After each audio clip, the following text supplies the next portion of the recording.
Hello my dear students, myself Nandlal Verma, lecture in English. हम सीख रहे हैं एडवर्टाइजमेंट। और देखिए हमारे सामने क्वेश्चन लिखा हुआ है। क्वेश्चन इस प्रकार से है, योर पेरेंट्स आपके माता पिता एंड यू आर और आप इन सर्च यानी तलाश में हैं ऑफ ए ब्राइड एक वधू के फॉर योर एल्डर ब्रदर आपके बड़े भाई के लिए। यानी क्वेश्चन इस प्रकार से है कि आपके माता पिता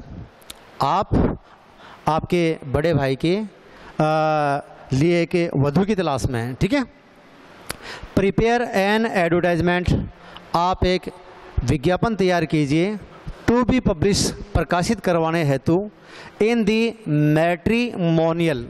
मैट्रिमोनियल का मतलब होता है बेटा वैवाहिकी। आपने देखा होगा संडे को जब न्यूज़पेपर्स आते हैं, चाहे कोई भी न्यूज़पेपर आप उठा के देख लीजिए, आप उसमें जो मैट्रिमोनियल्स हैं वो आपको बहुत सारे मिलेंगे। ठीक है। तो matrimonial classified columns of A local newspaper. ठीक है। तो जो वर्गीकृत विज्ञापन है मैट्रिमोनियल का, उसके जो लोकल न्यूज़पेपर है उसमें छपवाने के लिए एक एडवर्टाइजमेंट विज्ञापन तैयार कीजिए, गिविंग नेसेसरी डिटेल्स, आवश्यक जानकारी देते हुए। यानी कहने का मतलब यह है कि हमें हमारे बड़े भाई साहब की शादी करवानी है और उसके लिए हमें एक वधू चाहिए, और हमारे जो भाई साहब हैं उनके योग्य वधू हमें हमारे रिश्तेदारी में नहीं मिल पाई है, इसलिए हम उसके लिए अखबार में विज्ञापन दे रहे हैं। ठीक है। तो इस प्रकार से ये अपना जो ये है हमारे सामने, ये बेटा हाँ, तो ये लिखा अपने ब्राइड वांटेड। ठीक है। तो ब्राइड का मतलब वधू हो गया, वधू चाहिए। ठीक है। अगर जैसे मान लो ब्राइड ग्रूम यानी वर चाहिए तो बेटा GROOM ब्राइड ग्रूम, इस प्रकार से अपन लिखते हैं। ठीक है। तो देखिए अब शुरुआत करते हैं। इसमें क्या करना है कि हमें किस प्रकार की लड़की चाहिए, हमारे परिवार की क्या विशेषताएं हैं, ये हमें बताना है। ठीक है। तो बेटा देखा है कि रेपुटेड का मतलब जिसकी प्रतिष्ठा है, एफ्लुएंट यानी प्रभावशाली, जिसके आसपास बहुत इज्जत है, ऐसा जो जाट फैमिली जाट परिवार है। 6 तलाश में है। किसकी तलाश में है? वेरी ब्यूटीफुल, एक ऐसी लड़की की तलाश में जो कि बहुत ही सुंदर होनी चाहिए, फेयर रंग की गोरी होनी चाहिए, वेल एजुकेटेड सुशिक्षित होनी चाहिए, गुड नेचर्ड अच्छे स्वभाव वाली होनी चाहिए, होमली गर्ल और घरेलू लड़की होनी चाहिए।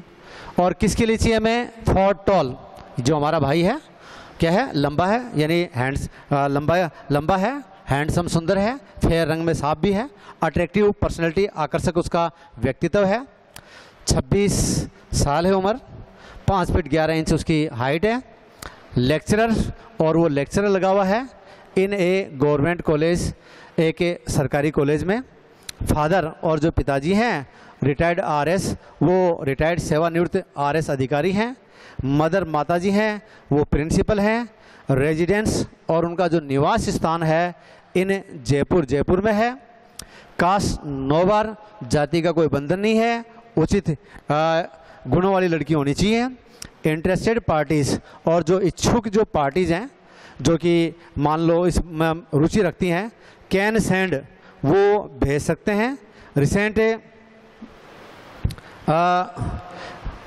हाँ कास्ट नोबार यानी जाति का कोई बंधन नहीं है, इंटरेस्टेड पार्टीज़ और जो इच्छुक व्यक्ति हैं या पार्टीज़ हैं वो पक्ष हैं, कैन सेंड भेज सकते हैं, रिसेंट फोटोग्राफ जो हाल ही का जो फोटोग्राफ्स हैं उनको, बायोडाटा को विथ ए हॉरोस्कोप के साथ। हॉरोस्कोप का मतलब बेटा जन्म कुंडली। ठीक है। हॉरोस्कोप के साथ भेज सकते हैं।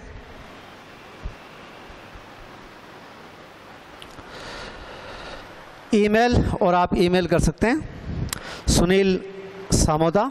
देखिए ध्यान रखना है, ईमेल का जो एड्रेस लिखते हैं ना सारे बेटा अपने को स्मॉल लेटर में लिखना है। ठीक है।